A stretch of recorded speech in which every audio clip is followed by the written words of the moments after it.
Assalamu alaikum to all friends in India and all other friends who have come to attend the Globoil.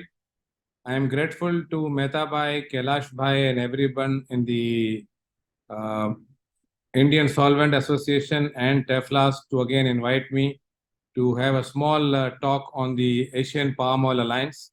I'm sorry I couldn't come this time again because of certain logistics issues, but my best wishes to all of you. And I'll be very happy to share some thoughts on the Pakistan market as required by my friends for the Asian Palm Oil Alliance session during the Globoil.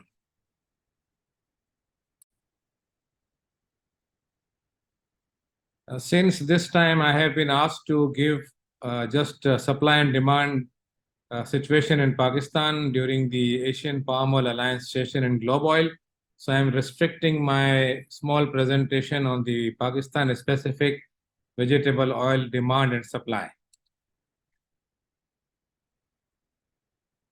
As you are aware that everywhere there are global challenges, not only in India and Pakistan, but everywhere.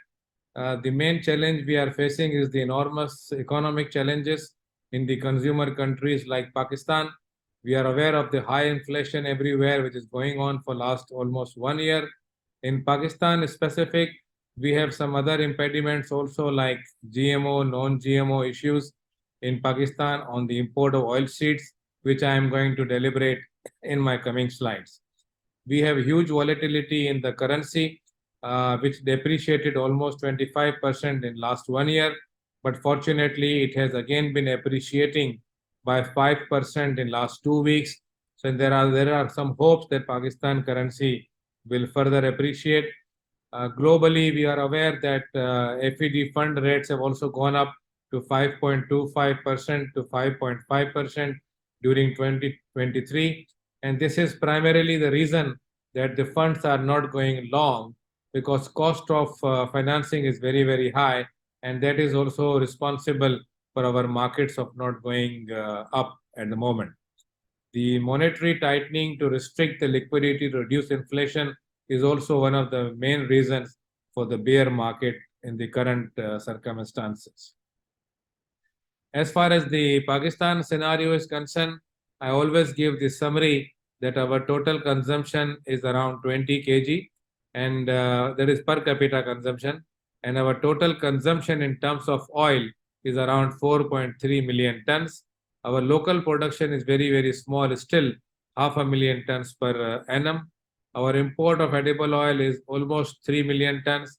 Import of oil seeds used to be 2 million tons, but now it has come down because of the GMO problem. And the oil extracted from the imported oil seeds is around 1 million ton as well. The import of edible oil statistics, if you see from the comparing the last 2 years and the current year, January, August, all are basis arrival figures.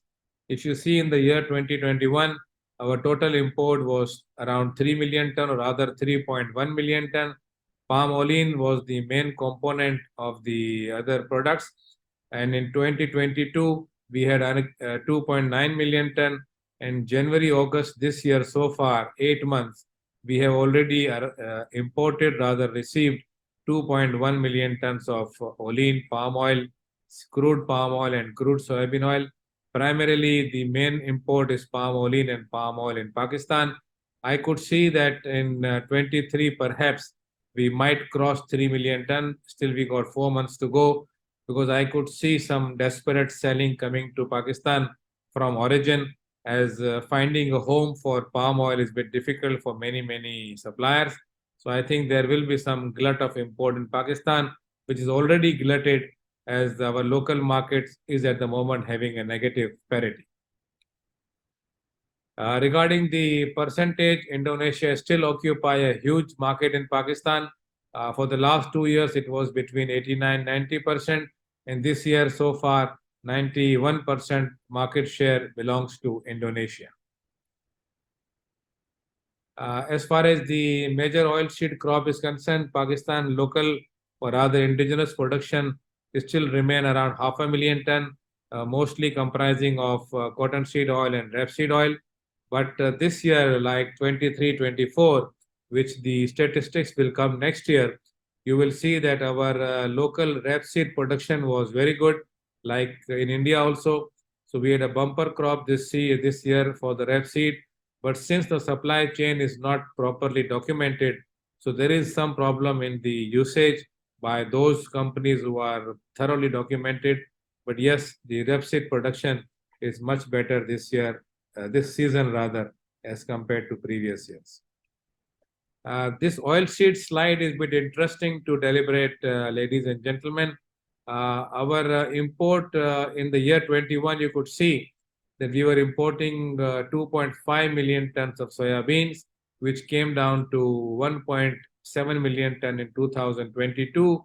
And in 2023, only 67,000 ton of soya beans have been imported. And this is primarily because that we used to import GMO soya beans, and suddenly last year the government decided that GMO soybeans should not come. And as you are aware that non-GMO soybeans are not easily available. It is hardly available in African countries, which we are importing, which I will explain it a bit later. But this non-GMO soybeans could not fulfill the requirement of our crushing industry and the poultry industry. That's thereby we are depriving the very high protein soya beans to be used by our poultry industry in particular.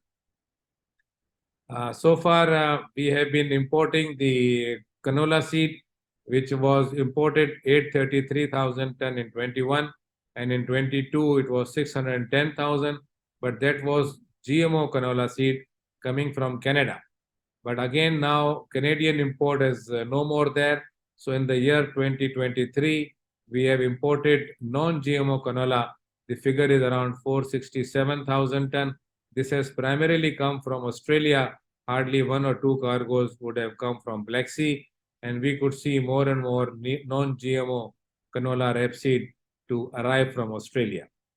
As far as the non-GMO soybeans are concerned, it is very difficult to accumulate the accurate statistics because this is imported in containers. But allow me to say some rough estimates that non-GMO soybeans in containers so far, we have received around 125,000 ton, and all have come from the African countries. Similarly, we have also imported non-GMO soya meal in containers, and there is around 60,000 ton. But I again qualify my statement here that the statistical data in container cannot be properly accurate, but still it won't be that much difference. And the container volume is not as big as we used to import in the break bulk. As I mentioned that Pakistan have already covered 350,000 ton canola rapeseed and 120,000 ton sunflower for the remaining months of September, December 23. So that means that we have so far imported 534. So maybe we will go up to another 450. So our import of oil seed this calendar year would be hardly 1 million ton, which is far below than what we used to import in the previous years. And this is the reason that the crushing industry is completely, I would say, under capacity operating, and the poultry industry is also suffering. Let's see that government can have a proper policy what to do in the future. But unfortunately, markets are also not helping anyone. So at the moment, if anyone has a low inventory, I think he's most fortunate, because with low inventory and less inventory, the losses are less. If you have high inventory or long position, the markets are not supporting at the moment. The non-GMO soybean is also booked for the remaining 4 months, and it is anticipated that we will have another 125,000 ton of non-GMO soybeans coming in container till December. And similarly, non-GMO soya meal is also expected to arrive by the year end. The Canadian canola seed have now no more coming to Pakistan because of GMO issue. So it has been swapped with the Australian non-GMO canola seed and to certain extent Black Sea rapeseeds. This will complete my presentation today. I was told to keep it Pakistan specific. I would like to wish everyone in the Asian Palm Oil Alliance, a very successful session. And I apologize of missing my good friends in Globoil. And I wish everybody to have a very successful conference. Hope to see you in Indonesia, our next stop. Just to mention that Pakistan is also organizing their Pakistan Edible Oil Conference during 12 and 13 January. I wish our friends from India can get the visas and join us. And those who are also listening to this presentation, they are also invited to come to Pakistan and attend Pakistan Edible Oil Conference. Thank you very much.